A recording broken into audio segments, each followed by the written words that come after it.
हाय दोस्तों, कैसे हैं आप सब। एक बार फिर से आप लोगों का बहुत बहुत स्वागत है। और आज की वीडियो में हम बात करेंगे कि किस तरीके से आप वॉल आर्ट्स को इंटीरियर्स में यूज कर सकते हैं। और इसके ऊपर बहुत ही अच्छे से जो है प्रकाश डालेंगे हमारे साथ जुड़ी हुई ज्योति जी। और ज्योति जी के साथ मैंने ऑलरेडी पहले एक वीडियो बना रखी है, तो वो अगर आपने नहीं देखी तो उसका लिंक जो मैं आपको नीचे डिस्क्रिप्शन बॉक्स में दे दूंगा और आई बटन में भी आपको लिंक मिल जाएगा, वहां पे जाकर वीडियो को देख सकते हैं। तो ज्योति जी, आप सबसे पहले बताइए कि वॉल आर्ट्स को हम किस तरीके से इंटीरियर्स में यूज कर सकते हैं। वॉल आर्ट सबसे पहले हम लोग आज के डेट में जो यूज़ कर रहे हैं, जिसमें हम लोग क्लाइंट्स की जो भी वॉल्स हैं उसी को ही बेस कोट यूज़ करते हैं। उसमें हम बेस कोट्स को दो फॉर्म्स में यूज़ कर सकते हैं, मोनोक्रोमैटिक में और कलरफुल में। मोनोक्रोमैटिक में हम जो बेस कलर ऑलरेडी है उसके ऊपर सिंगल टोन कलर से ही डायरेक्ट पेंटिंग बनाते हैं। सेकेंड है कलरफुल में, जो मेरी एक मिकी माउस की पेंटिंग है, उसमें आप देखेंगे कि हमने बेस कोट लिया और उसी के ऊपर हमने कुछ कलर्स करके, डिफरेंट कलर्स करके उसे नया लुक दे दिया। तो दैट इज, बट हमने बेस कोट्स को नहीं छोड़ा, जो ऑलरेडी वॉल प्रिपेयर्ड है उसमें हमने उसको कुछ भी नहीं डिस्टर्ब किया जब तक कि वो मतलब अच्छी तरीके से बने। अगर ठीक तरीके से नहीं बनी भी, या तो उसका बेस थोड़ा सा पहले क्रिएट करेंगे। नहीं, ये जो अभी मैंने आपको ये मोनोक्रोमैटिक वाली वॉल आर्ट का फर्स्ट टाइप बताया, that can be done any time. जो भी वॉल आपकी ऑलरेडी डन है उस डन वॉल पे हम उस आर्ट को डाल रहे हैं। और उसमें हम वॉल का जो बेस कोट है उसको हम यूज कर रहे हैं।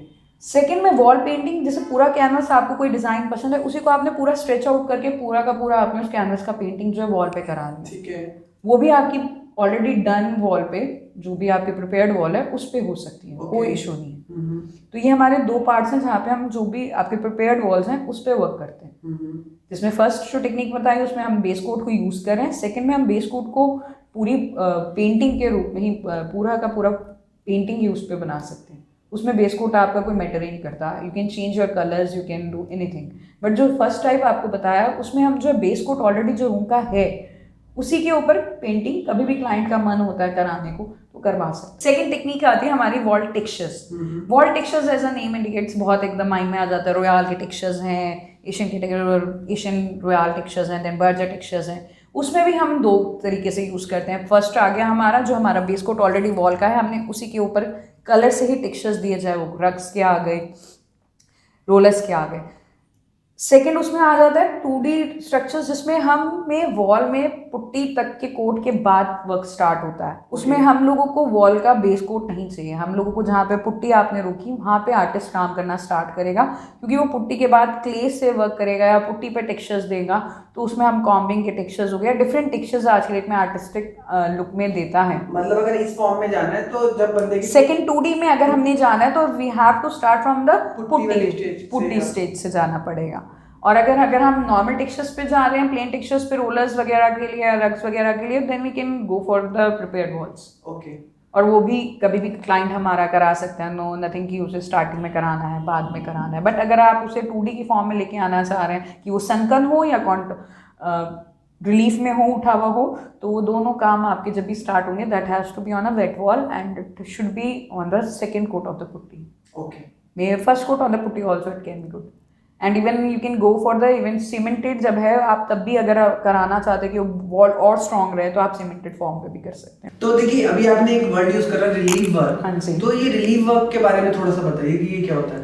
रिलीफ वर्क, जैसे हम नाम से ही रिलीफ का meaning, it's derive from a Latin word called relief, that means raise. Basically जब हम रिलीफ वर्क हम वॉल आर्ट्स में बोलते हैं, ये आया आपका कहाँ से, जब हम स्कल्पचर्स बोलते हैं, it's a technique of a sculpture. Sculptures जब बोलते हैं तो स्कल्पचर्स 3D एंड 2D में आ जाती है। 3D जैसे मॉन्यूमेंट में कोई फिगर देखते हैं, पूरी वो स्टेचू एक अलग से है, that is called as a 3D work. 3 dimensionally हम उस फिगर को देख पा रहे हैं। नेक्स्ट हम the 2D work. 2D is a relief work. Relief work basically it's a background से थोड़ा सा स्लाइटली रेज्ड वर्क होता है। दीवार से उभरी हुई पेंटिंग्स थोड़ा सा slightly raised up, that is called as a 2D relief work. And now the relief comes, आया तो रिलीफ डिवाइड हो जाता है लो रिलीफ में, हाई रिलीफ में, मिड रिलीफ में एंड कॉन्टर और अ संक रिलीफ भी। लो रिलीफ को बास रिलीफ भी कहा जाता है। जैसे हम ऑडियो बास सुनते हैं, बास गिव्स अ हाई क्वालिटी। तो लो क्वालिटी जब आती है तो बास रिलीफ आता है। बास रिलीफ में हल्का सा स्लाइटली होगा, जैसे कि हमने रिलीफ बनाई वॉल पे किया तो उसको हमने जो है उसकी लाइंस जो है हमने रिलीफ में दे दी, तो लो रिलीफ में आ गया। फ्लावर बनाया, फ्लावर का हल्का हल्का हाईलाइट बॉडी ऊपर का दे दिया। मिड रिलीफ कोई पूरी फिगर थोड़ी सी निकालनी है।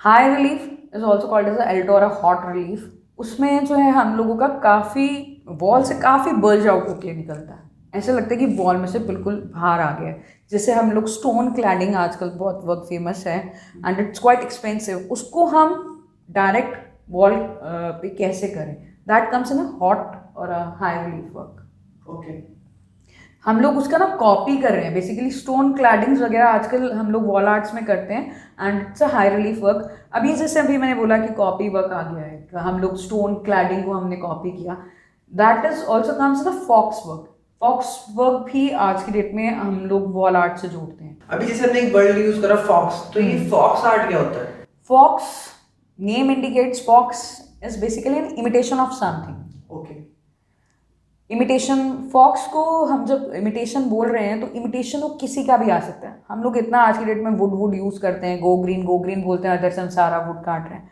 तो वुड का लुक वॉल पे देना वॉल आर्ट के through, that is a faux. Okay, जिसमें फॉक्स की एक टेक्निक होगी wood look.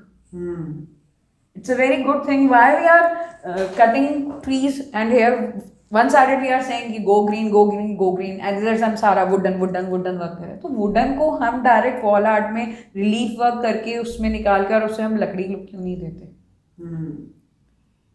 I always want कि वो फॉक्स आर्ट में स्पेशली वुड को कहीं ना कहीं बहुत ज़्यादा हाईलाइट मिलना चाहिए, क्योंकि आजकल मैं देखती हूँ इंटीरियर्स में सब लोग वुड यूज़ कर रहे हैं, timbers, different kinds of woods. And secondly बहुत फ़ायदे हैं उसके, हम लोग अगर हम फॉक्स में यूज़ करते हैं, जब हम लकड़ी यूज़ कर रहे हैं, India seasons, termites, everyone at last high termites, तो वो जो है अगर हम फॉक्स कॉपी माने, इमिटेशन दे रहे हैं वुड का, तो हमारा वो सॉर्ट आउट हो जाता है, एडवांटेज। सेकेंडली हम गो ग्रीन हो रहे हैं, we are not cutting trees and it has advantages only. मेरे को तो डिसएडवांटेज कुछ दिखता ही नहीं। जहाँ हम वुड पे इतना इन्वेस्ट करके हम वुड सोचते हैं कि हम लें, तो why don't we invest on artist and get it for your worth, and it has advantages, it won't get damaged and it can be easily repaired, it can be redesigned. वुड आप जब use करके हटाएंगे फिर आप उसमें दोबारा से पेंट करेंगे, अगर आपने इसको करना है तो दोबारा से पेंट के ऊपर दोबारा रीपेंट हो जाएगा। It has advantage. इसमें हम फॉक्स में वुड का यूज़ कर सकते हैं, स्टोन और मार्बल के टेक्सचर्स हम यूज़ कर रहे हैं, जिससे हम लोग टाइल्स ना लगा के डायरेक्ट वॉल पे टाइल लुक, मार्बल लुक बढ़ा दे दें। ओके, तो हमने डायरेक्ट मार्बल इफेक्ट कर दिया। Why invest so much of money there? Because at last कहीं ना कहीं हम, एक टाइम आता है हम लोग बोर हो जाते हैं, एक टाइम आता है या तो वो फैशनेबल होता है और थोड़ा टाइम बाद वो फैशन आउटडेटेड हो जाता है, फिर उसे प्रॉब्लम। अब हम लोगों ने वो वॉल पे बनाया, वॉल पे हमने उसका टेक्सचर दिया, एट लास्ट हमने उसको दोबारा से रब किया, then go for something else. Jyoti ji, जैसे कि आपने बताया कि फॉक्स पे, जैसे फॉक्स आर्ट हमने बताया कि उस पे हम कुछ भी क्रिएट कर सकते हैं, और जैसे एक चीज आती है जिसको मैं इस चीज को हाईली क्रिएटिविटी बोलते हैं। जैसे मान लिया एक डैम वॉल है, अब डैम वॉल के ऊपर ज्यादातर लोग क्या करते हैं, वो सबसे पहले कहते हैं कि इस डैम्पनेस का हम ट्रीटमेंट करवाते हैं, फिर इसके बाद उसके ऊपर नॉर्मल पेंट करवा देते हैं। इस तरीके का लोगों का ज्यादातर जो थिंकिंग है, और ज्यादा से ज्यादा लोग क्या करते हैं कि उसके ऊपर डब्ल्यूपीसी का बोर्ड लगा के वॉलपेपर लगवा देंगे। लेकिन तो जैसे कि डैम वॉल है, अब डैम वॉल को ही जो है हम किस तरीके से उसकी जो डैम्पनेस है उसको हम आर्ट फॉर्म में कन्वर्ट कर सकते हैं, तो ये जो चीज है ये भी तो फॉक्स के अंदर ही आती होगी। ये फॉक्स के अंदर नहीं आती, हम इसे मेकओवर्स बोलते हैं। ओके, जो भी वॉल की कंडीशंस हैं, क्लाइंट बोर हो चुका है, क्लाइंट प्रॉब्लम में है कि यार ये क्या करूं, ऐसे में एग्जांपल्स में हम लोगों के पास कई बार ऐसे भी क्लाइंट्स आते हैं जो अपनी प्रॉब्लम लेके आते हैं, जो एल्युमिनियम सेक्शंस या वुड सेक्शंस यूज़ करते हैं और उसके बाद वो प्रॉब्लम आती है, उसकी क्वालिटी गिर जाती है या वो खड़ जाता है, तो हम लोगों को उसके मेकओवर्स के पार्ट पे उसे कहा जाता है। मतलब उसका जो डिफेक्ट है उसी को आर्ट फॉर्म में कन्वर्ट, उसी का डिफेक्ट को आर्ट फॉर्म में, तभी मैंने उसे बोला मेकओवर। उसमें हम कोई चीज़ भी हो, चाहे वो एल्युमिनियम्स वगैरह की वजह से वो ख़राब हो रहा है, रस्टेड है, डिस्ट्रॉयड है, डिमोलिश्ड हो रहा है, या आपकी वॉल डंप्ड हो, उसमें कई बार ये भी होता है कि कोई जगह का एरियाज ऐसे होते हैं जहाँ पे पानी रेगुलर आता ही है, बट वो इतना ख़राब होने लगता है कि दीवार को देख के लगता है नहीं ये वॉल नहीं देखने लायक हो रही, बट उस पर हम ऐसे आर्ट फॉर्म्स क्रिएट करें so that it becomes an attractive focal point of that house. मतलब आप अपनी कमी को जो है, कमी को ही हम एक आर्ट फॉर्म दे रहे हैं और उसको एडवांटेज, उसको फोकल, जो वॉल हमारे घर में हमें देखते हुए सबसे ज़्यादा लगता है कि नहीं ये वॉल नहीं देखने लायक है, जैसे अभी आप बता रहे हो कि वो डैम, तो उसी वॉल को हम आर्ट फॉर्म से इतनी क्रिएटिव बनाएं कि वो ही वॉल एक हमारी घर की क्यों ना एक फोकल पॉइंट हो। बिल्कुल बिल्कुल। तो दोस्तों इस तरीके से आपने देखा कि ज्योति जी ने आज की वीडियो में बताया कि कितने डिफरेंट टाइप की जो वॉल आर्ट्स है उसको आप इंटीरियर्स में किस तरीके से यूज कर सकते हैं, और आपकी जो डिफेक्टिव वॉल्स है उसको भी आप एज अ आर्ट फॉर्म में यूज कर सकते हैं बहुत ही स्मार्टली और बहुत ही क्रिएटिव तरीके से। तो दोस्तों आज की वीडियो में बस इतना ही, और अगर आपको ज्योति जी से कोई भी क्वेश्चन पूछे तो इनका जो मोबाइल नंबर है वो मैं आपको नीचे डिस्क्रिप्शन बॉक्स में दे दूंगा, आप इनसे कांटेक्ट कर सकते हैं और आपको जो भी हेल्प चाहिए आप इनसे ले सकते हैं, जो भी आपकी क्वेरीज हो। तो आज के लिए बस इतने। अगर आपको वीडियो अच्छी लगी तो इसको लाइक कर सकते हो, और आपको कोई भी क्वेश्चन है इस टॉपिक के रिगार्डिंग तो आप नीचे कमेंट बॉक्स में पूछ सकते हैं, और डायरेक्ट आप ज्योति जी से भी जो पूछ सकते हैं। तो वीडियो देखने के लिए बहुत बहुत धन्यवाद। जय हिंद, वंदे मातरम।